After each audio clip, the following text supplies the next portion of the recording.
ونتوكل عليه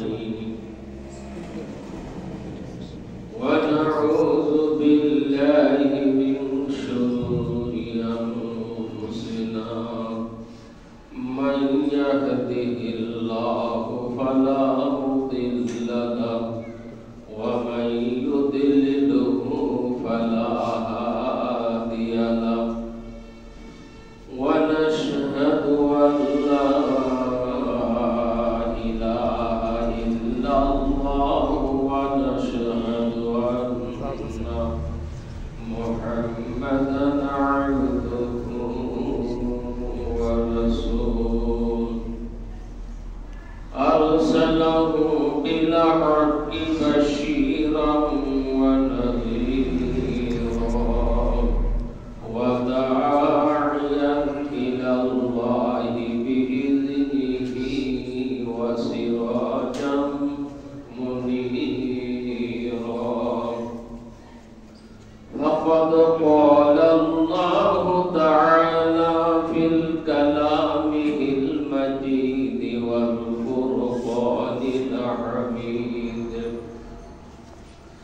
أعوذ بالله من الشيطان الرجيم بسم الله الرحمن الرحيم أينما تكونوا يدرككم الموت ولو كنتم في بروج مشيدة اللهم صل على محمد وعلى آل محمد كما صليت على إبراهيم وعلى آل إبراهيم إنك حميد مجيد اللهم بارك على محمد وعلى آل محمد كما باركت على إبراهيم وعلى آل إبراهيم إنك حميد مجيد أستغفر الله الذي لا إله إلا هو الحي القيوم وأتوب إليه لا حول ولا قوة إلا بالله العلي العظيم أستغفر الله الذي لا إله إلا هو الحي القيوم وأتوب إليه لا حول ولا قوة إلا بالله العلي العظيم আমরা সবাই বলি গুনাহ থেকে পবিত্র হয়ে আল্লাহ তাআলার কুদরতের পায়ে সিজদা দিলে আল্লাহ তাআলা ওই সিজদাকে কবুল করে নেবেন সেজন্য আমরা ইস্তেগফার করি আস্তাগফিরুল্লাহাল্লাযী লা ইলাহা ইল্লা হুয়াল হাইয়ুল কাইয়্যুম ওয়া আতুবু ইলাইহি লা হাওলা ওয়ালা কুওয়াতা ইল্লা বিল্লাহিল আলিয়্যিল আযীম আরকে বাশাদ আমলে সর্বমুদম আরকে বাশাদ আমলে সর্বমুদম আতশে দুদক শাওয়াদ বরওয়াই হারাম আল্লাহুম্মা সাল্লি আলা মুহাম্মাদিন ওয়া আলা আলি মুহাম্মাদিন কামা সাল্লাইতা আলা ইব্রাহিম إبراهيم وعلى آل إبراهيم إنك حميد مجيد يا إلهي कर दे मुझको उस नबी की सामने जिसने दंदन मुबारक शहीद किया उहुद की मैदान में बलगल उला बिकमालिही कशफत दुजा बिजमालिही हसनत जमीउ खिसालिही सल्लु अलैहि व आलिही या इलाही कर दे मुझको उस नबी की सामने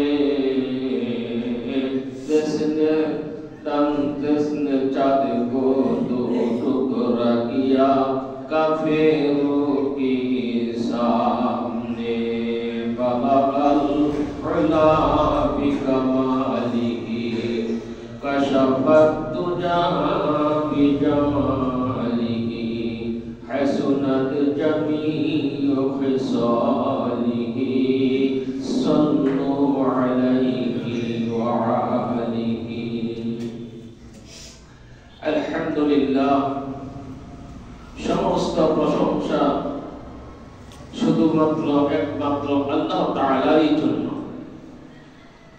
যে আল্লাহ তাআলা আমাকে আপনাকে নির্বাচিত করে আখির জামানার নবীর উম্মত হিসাবে দুনিয়াতে আমাকে আপনাকে পাঠিয়েছেন সেজন্য আল্লাহ তাআলার দরবারে শুকরগুজার করে বলি আলহামদুলিল্লাহ। আর সর্বশ্রেষ্ঠ ইবাদত হচ্ছে নামাজ। আর আমরা সেই জুমার নামাজ পড়ার জন্য মসজিদে আসতে পেরেছি, আল্লাহ তাআলা আমাকে আপনাকে আসার তৌফিক দিয়েছেন, সেজন্য আল্লাহ তাআলার দরবারে শুকরগুজার করে বলি আলহামদুলিল্লাহ। সমস্ত প্রশংসা কার? আল্লাহ তাআলা। আর আল্লাহ তাআলার প্রশংসা করলে আল্লাহ তাআলা আমাকে আপনাকে ভালোবাসেন। যদি আল্লাহ তাআলার প্রশংসা করি আল্লাহ তাআলা আমাকে ভালোবাসবে, আপনাকে ভালোবাসবে। আর আল্লাহ তাআলা অকৃতজ্ঞ কথা প্রকাশ করলে আল্লাহ তাআলা তার প্রতি বেজার হয়, লানত করেন। এবং শুধু আল্লাহ তাআলাই লানত করেন না, ফেরেশতাদেরকে ডেকে বলে ফেরেশতারা তোমরাও তাকে লানত করো। সেজন্য পায়দুস্ত বুজুর্গ এমন কোন কাজ করব না যে কাজের পরিপ্রেক্ষিতে আল্লাহ তাআলা আমার প্রতি আপনার প্রতি বেজার থাকবে।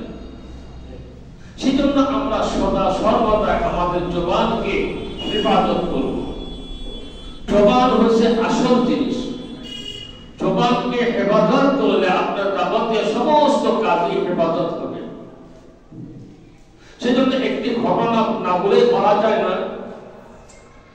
রাসূল সাল্লাল্লাহু আলাইহি সাল্লাম একদিন বসে আছেন কিছু সাহাবা আজমাইনদেরকে নিয়ে। অপরিচিত একজন লোক আসছে, তাকে কেউ চেনে না, এসে হুজুরের পাশে বসছে। হুজুরের রানের সাথে রাত মিলাইয়া, হাঁটুর সাথে হাত মিলাইয়া বসে আল্লাহর হাবিবকে প্রশ্ন করতেছে। এদিকে সাহাবা আজমাইনগণ সবাই আশ্চর্য হয়ে গেছে যে রাসূলের রানের সাথে রাত মিলাইয়া এত কাছাকাছি বসা সাহস কি করে পেল? আমরা তো কখনো রাসূলের এত কাছাকাছি বসতে পারি না, আর রাসূলকে প্রশ্ন করতে পারি না। আমরা বলি ইয়া রাসূলুল্লাহ, আপনি যেটা ভালো মনে করেন সেটা আমাদেরকে বলেন। আর উনি নিজের পক্ষ থেকে প্রশ্ন করতেছে এবং উত্তরখানা আমার রাসূল দিতেছে। লোকটা যখন প্রশ্ন করার পরে রাসূলের উত্তর দিয়েছে, উত্তর দেওয়ার পরে লোকটা যখন চলে গেছে, আল্লাহর হাবিব সাহাবাদেরকে জিজ্ঞাসা করলেন, এ সাহাবারা, এ আমার সাথীরা, তোমরা কি এই লোকটাকে চিনো? তখন সকলে বললেন যে না, এই লোকটা তো কখনো দেখিনি, অপরিচিত লোক, চিনি না। তখন আল্লাহর হাবিব বললেন, উনি একটা অন্য একটা মানুষের সুরত ধরে এসেছিলেন এবং বললেন এটা হচ্ছে জিবরাইল আমিন। বলেন সুবহানাল্লাহ। জিবরাইল আমিন এসে আমাকে কয়েকটি প্রশ্ন করেছেন এবং তার প্রশ্নের উত্তর দিয়েছি। সেই প্রশ্নগুলো কি? এক নম্বর হচ্ছে মাআল ঈমান। ঈমান কাকে বলে? ঈমান সম্পর্কে আমাকে জিজ্ঞাসা করেছেন আর আমি তার উত্তর দিয়েছি ঈমান হইছে আল্লাহ তাআলাকে অন্তরের অন্তঃস্থলে বিশ্বাস করা, এটার নাম হচ্ছে ঈমান। দ্বিতীয় প্রশ্ন করা হয়েছে ইসলাম কি? মাআল ইসলাম। ইসলাম কাকে বলা হয়? আল্লাহর হাবিব ইসলামের উত্তরটা এই দিয়েছেন, আল্লাহ তাআলা দাওয়াতে যা কিছু নাযিল করেছেন তার উপর আমল করার নাম হচ্ছে ইসলাম। মাআল ইহসান। ইহসান কাকে বলা হয়? ইহসান কাকে বলা হয়? আর হুজুরের উত্তর দিয়েছে ইহসান হইছে অন্তরে বিশ্বাস করা, তদনুযায়ী আমল করা এবং আল্লাহ তাআলাকে হাজির ও নাজির জানা। আল্লাহ তাআলা আমাকে দেখে না, আল্লাহ তাআলা আমাকে দেখেন, কিন্তু আমরা আল্লাহ তাআলাকে দেখি না, কিন্তু আল্লাহ তাআলা সম্পর্কে আমরা সদা সর্বদাই উপস্থিত আছি। এইটার নাম হচ্ছে ইহসান। এই প্রশ্নগুলো করার পরে ব্যক্তি চলে গেছে। চলে যাওয়ার পর আল্লাহর হাবিব সমস্ত আলাপ আলোচনা করার পরে এখন আমরা আসি। এই যে গুরুত্বপূর্ণ কথা বলে গেছেন মাআল ঈমান। ঈমান কাকে বলা হয়? আমরা তো ঈমান এতটুকুই মনে করি যে আল্লাহ তাআলাকে বিশ্বাস করলাম। এই বিশ্বাস করা আর ইসলাম এক জিনিস নয়। ঈমান হচ্ছে ভিতরের ব্যাপার। ঈমানটা হচ্ছে কি ভাই? ভিতরের ব্যাপার। যেমন আমি আল্লাহ তাআলাকে বিশ্বাস করি, নবীগণদেরকে বিশ্বাস করি, জাহান্নামকে বিশ্বাস করি, দোজখকে, জান্নাতকে বিশ্বাস করি, ফেরেশতাদেরকে বিশ্বাস করি। এটা ৬টা গুণ আছে। কয়টা গুণ? এই ৬টা সমন্বয় যার ব্যক্তির ভিতরে থাকবে সে ব্যক্তি ঈমানদার। আমি পরকালের উপর বিশ্বাস করি এবং আবার আমাকে আপনাকে আবার আল্লাহ তাআলা উঠাবে, এটার মধ্যে আমরা বিশ্বাস করি। কয়টা? ৬টা। আমানতু বিল্লাহি ওয়া মালাইকাতিহি ওয়া কুতুবিহি ওয়া রুসুলিহি ওয়াল ইয়াউমিল আখিরি ওয়াল কদরি খাইরিহি ওয়া শাররিহি মিনাল্লাহি তাআলা ওয়াল বা'সি বাদাল মাউত। এই ৬টার উপরে যে ব্যক্তি বিশ্বাস করে সেই ব্যক্তির ঈমান আছে। ইসলাম হচ্ছে আমার আপনার আমল। একটা হচ্ছে ঈমান হচ্ছে ভিতরগত আর ইসলাম হচ্ছে বাহিরে। যেমন আপনি নামাজ পড়েন, এটাকে ভিতরে না বাহিরে? আপনি আল্লাহকে বিশ্বাস করছেন বিধায় নামাজ পড়তেছেন। নামাজ পড়তে গেলে দেখা যায় না? আপনি যে নামাজ পড়তে আসছেন দেখা যায় না? দেখা যায়। অনেকে আমরা আল্লাহ তাআলা ইসলামে বলছে তুমি যে ইবাদত করবা এটা তোমার দেখা যাবে, রোজা রাখছো এটাও জানা যাবে, নামাজ পড়ো এটা জানা যাবে, তেলাওয়াত করো এটাও তোমার জানা যাবে। এই জানার নাম হচ্ছে ইসলাম। আর এটাকে নামাজটাকে আমি কিভাবে পড়ব এইটা প্রক্রিয়াটা শেখাইছে কে? ফিকহ শাস্ত্র দিয়ে।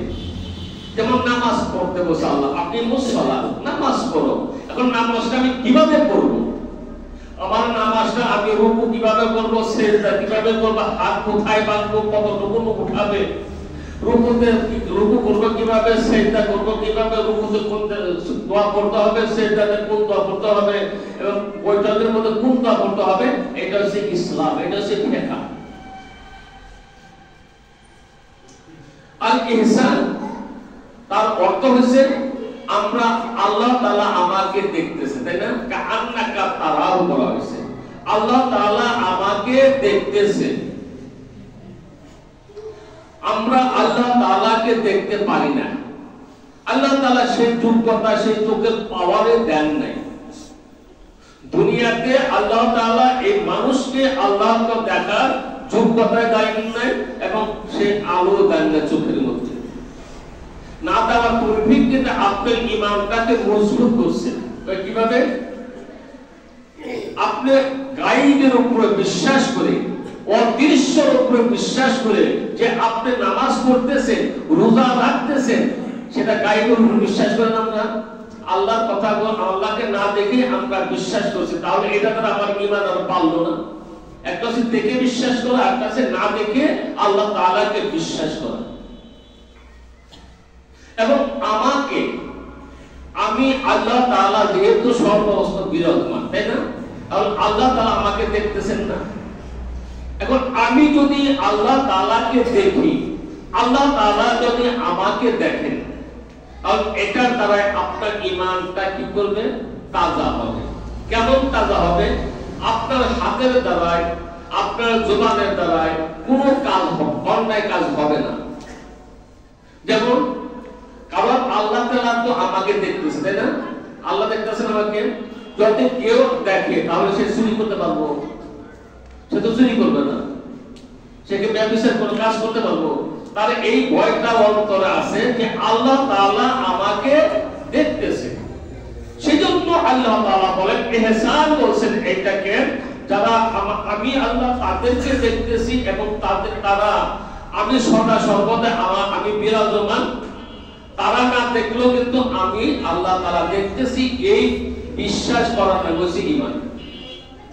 এই বিশ্বাস যে ব্যক্তির অন্তরে থাকবেন, এই ব্যক্তির দ্বারা কখনো কোনো অন্যায় কাজ সংঘটিত হতে পারে না।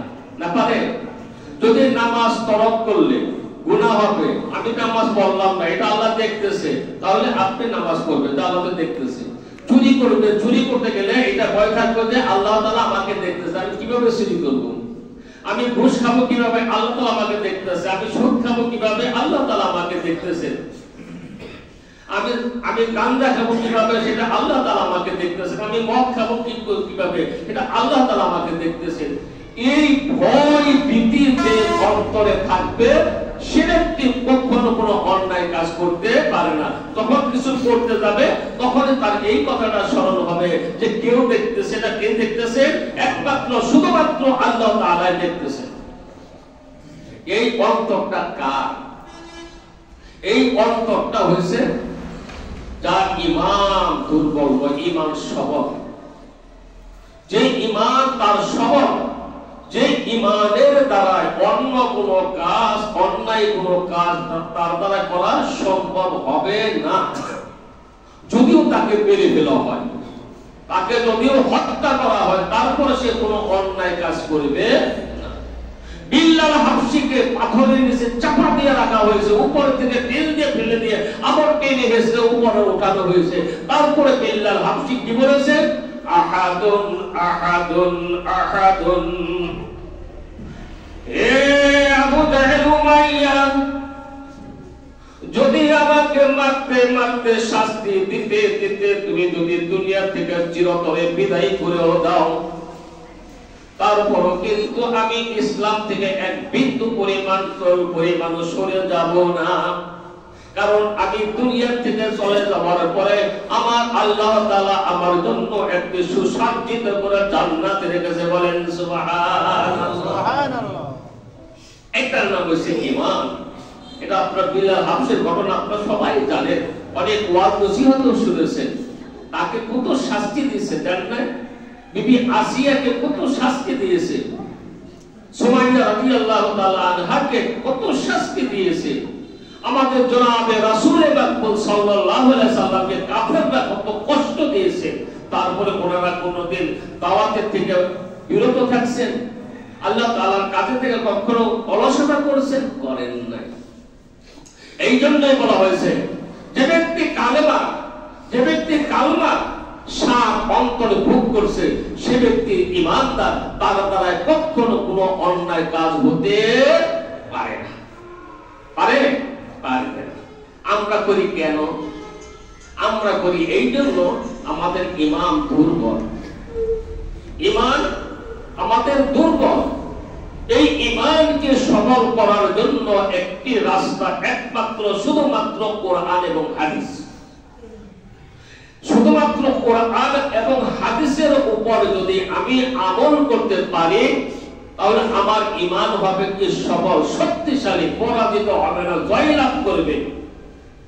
সাহাবা আজমাইনগণ জয়লাভ করেছে, যার পরিপ্রেক্ষিতে এই পৃথিবীতে আল্লাহ তাআলা তাদের ঘোষণা দিয়েছেন জান্নাতবাসী। বলেন সুবহানাল্লাহ। মজা তাওহীদে ধোঁকা মাগকু সাখাতে, মজা তাওহীদে ধোঁকা মাগকু সাখাতে, तेरे अखियाँ को दिल से हटा दे, तेरे अखियाँ को दिल से सुरा कर, गुलाम अपना बना हमको खुदाया, गुलाम अपना बना हमको खुदाया। আল্লাহু আকবার। এমন মজা তারা পেয়েছে ইসলাম গ্রহণ করার সাথে সাথে, কালেমা পড়ার সাথে সাথে তাদের অন্তর এত পরিষ্কার হয়ে গেছে, অন্য কোনো কাজ তার কাছে ভালো লাগে না, একমাত্র আল্লাহ তাআলার জিকির করতে তার কাছে ভালো লাগে। আল্লাহ আল্লাহ আল্লাহ আল্লাহ আল্লাহ আল্লাহ আল্লাহ আল্লাহ আল্লাহ আল্লাহ क्या मजा है बुलबुली, अल्लाह अल्लाह क्या मजा है आशिकों से पूछिए, बुलबुल में क्या मजा है बुलबुली से पूछिए। মৌমাছি কোথা থেকে মধু সংগ্রহ করে? ফুলের থেকে, তাই না? ফুলের থেকে মৌমাছি মধু সংগ্রহ করে। আর যারা ঈমানদার, তার ঈমানকে মজবুত করে একমাত্র আল্লাহ তাআলার জিকিরের মাধ্যমে, তার জিকিরের মাধ্যমে তার জিহ্বার তরতাজা থাকে। 32টা শত্রুর ভিতর দেওয়া কিন্তু সে আল্লাহ তাআলার জিকির করে। আমাদের পিছনে কি 32টা শত্রু আছে? আছে। আপনার মুখে কিন্তু 32টা শত্রু আছে। দেখবেন একটু হেরফের হয়ে গেলে যায় ওদের জিহ্বার মধ্যে কামড় লাগে, তাই না? সঠিক রাস্তায় যখন থাকবে জিহ্বাটা, তখন দাঁতের আর কামড় লাগবে না। তাহলে দেখেন 70টা শত্রু, মানে 32টা শত্রু থাকার পরেও কিন্তু আপনি আল্লাহ তাআলা জিকির করতেছেন। কারণ এটা হেফাজত করতেছেন কে? একমাত্র আল্লাহ তাআলা। আল্লাহ তাআলা আপনার মুখের থেকে জিহ্বা দিয়ে আল্লাহ তাআলার জিকির বার করতেছেন। কিন্তু যখন আপনি অন্য দিকে মন ফিরান বা কথা বলা বলেন বা খানা খাচ্ছেন, এমন তো অবস্থায় জিহ্বার মধ্যে একটু লাগতে পারে, তাই না? একটু দাঁতের খোসাকাছি লাগতে পারে। কিন্তু আপনি যখন জিকির করবেন, কোরআন তেলাওয়াত করবেন, কিন্তু তখন আপনার জিহ্বা নিরাপদ। কারণ এটা কে করছে? আল্লাহ তাআলা করছে। এই জন্য বলছেন যে যত বেশি বেশি করে জিকির করবা, তত তোমার ঈমান মজবুত হবে এবং তোমার আমার সাথে তোমার ভালোবাসা হবে। কে বলছেন? তার কথা বেশি বেশি স্মরণ করা হয়, তাকে আমি ভালোবাসি, দেখেন না? কি বলেন? লাইলা মাজনুর ঘটনা তো জানেন। লাইলা মাজনুর ঘটনা জানেন? লাইলার আব্বা মাজনুরকে লাইলা খেয়ে দিয়েছে, খেয়ে দিয়েছে। তখন রাস্তার মধ্যে কাল ডাকে, হাই লাইলা, ডাকতে। তুমি এখানে ডাকে কেন? লাইলা তো একটা প্রক্রিয়া শুরু করতে। কি প্রক্রিয়া? মানে তোমার সাথে দেখা করার জন্য সে প্রতিদিনই দরজার সামনে দাঁড়ায় ভিক্ষুকদের ভিক্ষা দেয়। ভিক্ষুকদের কি দেয়? ভিক্ষা দেয়। একটা উসিলায় মাজনুরের সাথে দেখা করবে, তাই নাকি? তখন একদিন মাজনুন বিকাসালে হাতে মে, একদিন মাজনুন বিকাসালে হাতে মে, যা পুকারা মুঝে সে লিল্লাহে দে, যা পুকারা মুঝে সে লিল্লাহে দে। তখন লাইলা তো বুঝতে কি আসছে। তখন লাইলা তখন বিজ্ঞানী আসছে এবং মাজনুরের হাতে থেকে পিয়ালাটা টান দিয়ে ভেঙে দিছে। কেন? অত দেখি এখানে একটা মজা। সেজন্য ভেঙে দিছে যখন আমি পিয়ালাটা ভেঙে দেব, তখন ওই পিয়ালাটার জন্য আমার সাথে তর্ক করবে, কথা বলবো, আমি তার সাথে কথা বলবো। এটা কিসের আলামত? ভালোবাসার আলামত। আল্লাহু আকবার, ভালোবাসার আলামত, তাই না? তাও সে আমার বেশি সময় দিবে, আমি ভিক্ষা দিলে তো চলে যেত না। এখন যেহেতু তার পিয়ালা আমি ভেঙে দিয়েছি, সে দীর্ঘ সময় আমার সাথে কথা বলবে, আমি দীর্ঘ সময় তাকে দেখবো, সে আমাকে দেখবে। বলেন সুবহানাল্লাহ। আল্লাহ তাআলা বলেন, যে ব্যক্তি নামাজ পড়বে, যে ব্যক্তি কোরআন শরীফ তেলাওয়াত করবে, যে ব্যক্তি কথা জিকির করবে আমার, সে আমার সাথে বেশি সময় কথা বলে। বলেন সুবহানাল্লাহ। সেজন্য পাঁচ ওয়াক্ত নামাজের পাশাপাশি শুধু নফল নামাজ আমরা অনেক সময় পড়ি না, তাহাজ্জুদের নামাজ পড়ি না, সুন্নাত নামাজ পড়ি না, দুই রাকাত জুমার নামাজ পড়ে কিন্তু আমরা চলে যাই। আমরা খুতবাটা অনেকে শুনি না, তাই না? দুনিয়ার মানুষ লাভের জন্য বেশি পরিশ্রম করে, আর পরকালের লাভের জন্য আমরা এত অলস কেন? দুই রাকাত নামাজ পড়ে চলে যাই, বা দুই রাকাত সুন্নাত পড়ি না, আগে পরে সুন্নাত আছে এগুলো আমরা পড়ি না, অন্য সময় এসে শুধুমাত্র নামাজ পড়ে চলে যাই। আসলে ফরজ পড়ে দুনিয়ার মানুষ। তাহলে আমরা কি সঠিক রাস্তায় আছি? আল্লাহু আকবার। পরকালে ইহকালে অশান্তি, পরকালে অশান্তি। লাভের জন্য যদি আমরা দুনিয়াতে পরিশ্রম করতে পারি, যে পরকালে লাভের জন্য আমি কি করলাম? আপনি পাঁচ ওয়াক্ত নামাজ পড়লে এটা আপনার ডিউটি। এই পাঁচ ওয়াক্ত নামাজের মধ্যে ভুল ভ্রান্তিকে সংশোধন করার জন্য, ভুল ভ্রান্তিকে সংশোধন করার জন্য এখানে টাকা হবে। দেখো তার পিছনে কোন নফল ইবাদত আছে কিনা, তার কোন পিছনে নফল ইবাদত আছে কিনা। নফল ইবাদত তো আমরা করি না, সুন্নাত আমরা করি না। তাহলে আমার গুনাহটাকে আপনার আমি যে ফরজ নামাজ পড়ছে তার ভুল ত্রুটিটা সংশোধন করব কি দিয়ে? এই সংশোধন করার জন্য বেশি বেশি করে আপনার নফল নামাজ পড়তে হয়। এই নফল নামাজের সওয়াব দিয়ে আপনার ফরজ নামাজের যে ঘাটতিটা হয়েছে এটাকে পূরণ করা হবে। বলেন সুবহানাল্লাহ। আল্লাহ তাআলা চান না আমার বান্দারা কোথায় যায়? জাহান্নামে যায়। তাই কি এই অজুহাত পেশ করতেছে, এই কাজটি আপনারা করেন, কিন্তু এটা তো আমরা করি না। অনেক সময় দৌড় দিয়ে এসে কোনো মতে ফরজটা ধরি, তাই না? পরে আবার কাজ থাকে দেখা সুন্নত না পড়ে বা পড়ি বা না পড়লাম, কিন্তু আগে যে দেখা সুন্নতের জোহরের নামাজের আগে এটা আমি পড়লাম না, এখন হয় না। আমি তো দেখি অনেক সময় হয় আর কি। আবার জুমার নামাজটা পড়তে আসছে এত কষ্ট করে, জুমার নামাজটা পড়তে আসছে কত কষ্ট করে, কিন্তু আপনারা দেখেন না। আমি দেখি আমি যখন দ্বিতীয় খুতবা পড়ি তখনও লোকজন আসে, দ্বিতীয় খুতবা পড়ি লোকজন আসে, কিন্তু খুতবা শোনা কি ভাই? ওয়াজিব। খুতবা শোনা কি জুমার নামাজে? খুতবা শোনা কি ভাই? ওয়াজিব। সে ওয়াজিবও তরক করলো, আবার নামাজ ফরজ নামাজ পড়ে সুন্নাত পড়া সুন্নাত পড়ো না চলে গেল। কেমন আমরা, কেমন মানুষ, কেমন সুরতের মানুষ আমরা। লা হাওলা ওয়ালা কুওয়াতা ইয়াকুন সে বাশার হায়, লা হাওলা ওয়ালা কুওয়াতা ইয়াকুন সে বাশার হায়, সূরাতে মুদিনা মগর দম তো নাহি হায়, সূরাতে মুদিনা মগর দম তো নাহি হায়। আমরা কেমন ধরনের মানুষ যে আমার নামাজ, আমার ইবাদত আল্লাহ তাআলার জিকির থেকে আমরা কেন বঞ্চিত? আমরা কেমন মানুষ?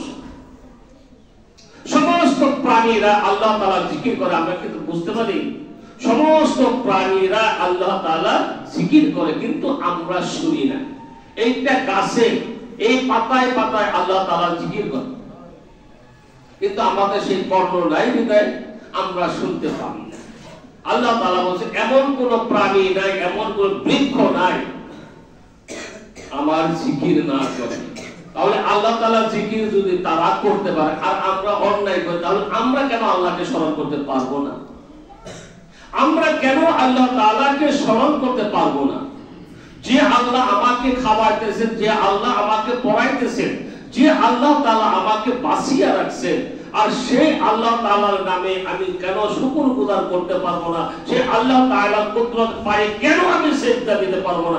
বেশি বেশি করে জিকির কেন আমি করতে পারবো না? কারণ শাস্তি তো আমাদেরই হবে, তাই না? একমাত্র শুধুমাত্র বিচার হবে কার?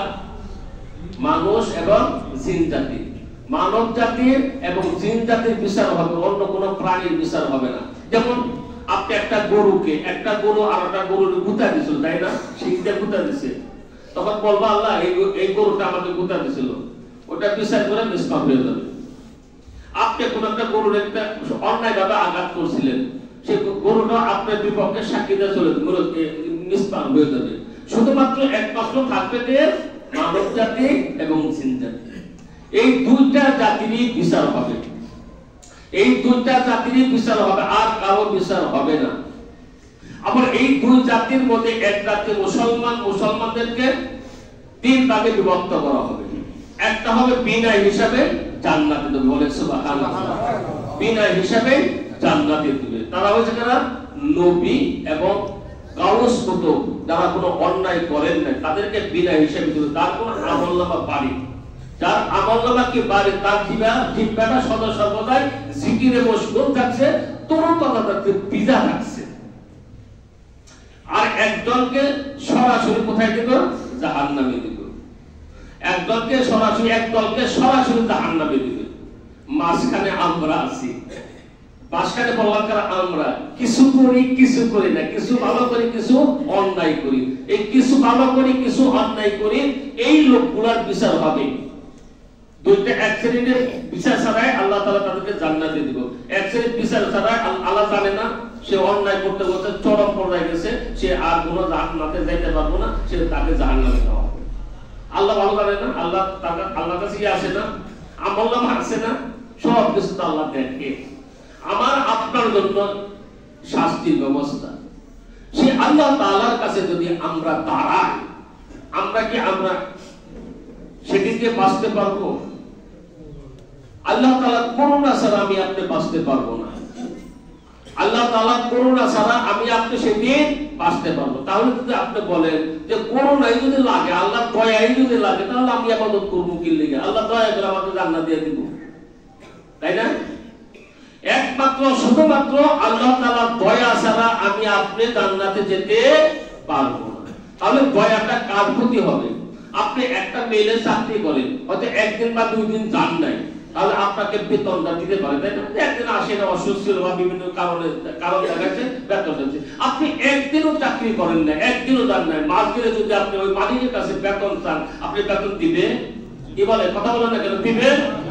তাহলে আপনি সকাল থেকে সন্ধ্যা পর্যন্ত, সন্ধ্যা থেকে ফজর পর্যন্ত এক ওয়াক্ত নামাজও আপনি পড়লেন না, আপনি একটু আল্লাহর জিকিরও করলেন না, কোনো নফল নামাজ পড়লেন না, তাহলে আমি আশা করি কি করে আমি কাল হাশরের ময়দানে আমি জান্নাতে যাব? এই আশাটাকে আমি করতে পারি? আশা করতে পারি, ঠিক আছে, কিন্তু আশা নিরাশ হয়ে যাবে। আশাটা কি হয়ে যাবে ভাই? নিরাশ হয়ে যাবে। কারণ আল্লাহ বলেন ওয়াকিমুস সালাত ওয়া আতুজ যাকাত, নামাজকে প্রতিষ্ঠিত করো, অর্থাৎ নিজেরও নামাজ পড়ো, অপরজনকে নামাজ পড়ার সুব্যবস্থা করো।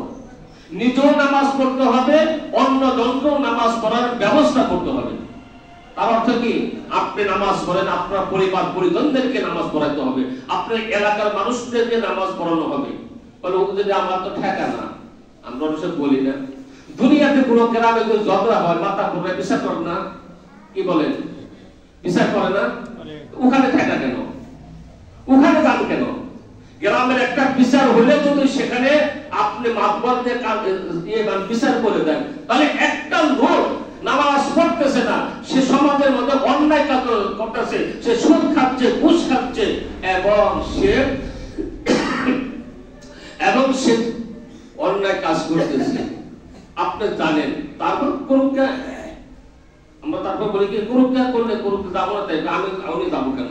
তাহলে আপনিও কিন্তু ধরা খাবেন কাল হাশরের ময়দানে, আপনিও কিন্তু ধরা খাবেন কাল হাশরের ময়দানে। কুল্লু মাসউল রায়া ওয়া কুল্লু মাসউলাতু রায়াতি, প্রত্যেকটা মানুষকে জিজ্ঞাসা করা হবে, হে মাতাব্বর, তোমার গ্রামকে তুমি কি, তোমার বাড়িকে তুমি কিভাবে পরিচালনা করছো, তোমার গ্রামকে তুমি কিভাবে পরিচালনা করছো, তোমার ওয়ার্ডকে তুমি কিভাবে পরিচালনা করছো, তোমার থানাকে তুমি কিভাবে পরিচালনা করছো, তোমার দেশকে তুমি কিভাবে পরিচালনা করছো। প্রত্যেকটা মানুষকে জিজ্ঞাসা করো, লাস্টে জিজ্ঞাসা করো তুমি কিভাবে পরিচালিত হয়েছিলা। বাঁচার কোনো উপায় নাই, বাঁচার কোনো উপায় নাই। সেজন্য বাইতুস্ত বুজুর্গ দাওয়াত তাবলীগ হক এই জন্য বলা হয়েছে, তাদের বাড়ি বাড়ি থেকে তাদেরকে বোঝানো হবে। গ্রামের মাতাব্বর যারা আমরা আছি, তারা আমরা নিজেরাও আমল করবো, অপরজনকে আমল করার ব্যবস্থা করবো। যেমন কোন ঝগড়া লাগলে আমি সেখানে মীমাংসা করতে যাই, তেমনি ভাবে একদম লোক অন্যায় করতেছে, পরকালে জাহান্নামের আগুনে জ্বলতে হবে, আর আমার ক্ষমতা আছে, আমি সেই ক্ষমতা দিয়া মানুষকে বুঝাইয়া যদি সেই জাহান্নামে থেকে আমি মুক্তি দিতে করাইতে পারি, তাহলে আত্মসব পেলেন এবং সেও বেঁচে গেল। এটা আপনার দায়িত্ব, নৈতিক দায়িত্ব। হাদিস বলছে কুল্লু মাসউলু রায়া ওয়া কুল্লু মাসউলু রায়াতি, প্রত্যেকটা মানুষকে কাল হাসরের ময়দানে এই ব্যাপারে জিজ্ঞাসা করা হবে, তোমার গ্রামকে তুমি কিভাবে পরিচালনা করছো, তুমি সঠিকভাবে বিচার করছো কিনা, তোমার গ্রামে অন্যায় হয়েছিল সেটাকে তুমি ভালো করতে পারছো কিনা, প্রশ্ন করা হবে। আমি আপনি উত্তর দিতে পারবো না। এখন যদি বলি সে দাবুরা তাই করে আমারটা কাঁদতে পারে না, বলি না আমরা অনেক সময়, এটা কিন্তু ঠিক না। আপনি একজন সচেতন মানুষ, আপনার মুখ দিয়ে এটাই বের হবে, খারাপ। আসেন আমরা সবাই মিলে চেষ্টা করি, দেখি লোকটাকে ভালো করা যায় কিনা, লোকটাকে কিভাবে ভালো করা যায়, আমরা আসলে চেষ্টা করি। এইটা হচ্ছে প্রকৃত প্রশ্ন, মানে উত্তর। আমরা যদি এইভাবে চেষ্টা করি, আমার মনে হয় তাহলে গ্রামের থেকে, বাড়ির থেকে যদি এরকম আইন কানুন করানো হয়, এরকম বিচার করা হয়, তাহলে ওই গ্রামে শান্তি থাকবে, ওই ওয়ার্ডে শান্তি থাকবে, ওই থানায় শান্তি থাকবে, ওই দেশে শান্তি থাকবে। আসবে না? ইসলাম তো শান্তির জন্য আছে। আমরা অশান্তি কেন হতেছি? আমরা নিজেরা ইসলামকে মানি না। এই জন্য আমি বলছি, যদি সঠিক রাস্তায় থাকতে চাও, একমাত্র শুধুমাত্র নামাজ, রোজা, কোরআন এবং হাদিসের মাধ্যমে আমি সঠিক রাস্তা খুঁজে পাবো। অন্য কোন রাস্তায় খোঁজ করতে গেলে আমার ভুল হবে। এই জন্য যে কোনো কাজে করব, একমাত্র কোরআনে কি আদেশ আছে, হাদিসে কি আদেশ আছে, সেই নবী কিভাবে